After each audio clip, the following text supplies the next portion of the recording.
তো আজকে আমি তৈরি করব একটা পটলের দারুণ সুস্বাদু রেসিপি। তার জন্য আমি এখানে প্রথমেই পটলগুলোকে ভালো করে ভেজে নিয়েছি, খোসা ছাড়িয়ে ভিতরের দানাগুলোকে বের করে নিয়ে তার মধ্যে একটা আলু স্টাফিংস পুরে দিয়েছি আর দিয়ে আবারও ভালো করে এগুলোকে হালকা হালকা ভেজে নিচ্ছি।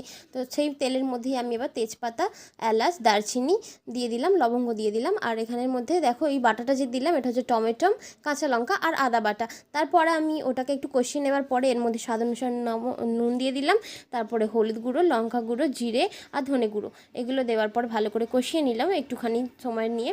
তারপর এটা যখন কষানোটা হয়ে যাবে তখন এর মধ্যে আমি বাদাম বাটা দেবো। আমি এখানে চিনে বাদাম আর কাজু বাদাম বাটা দুটোই দিয়েছি আর একটু পোস্ত বাটা দিয়েছি। তো তারপর আমি এটাকে ভালো করে কষিয়ে নিচ্ছি একটু সামান্য জল অ্যাড করে নিয়ে।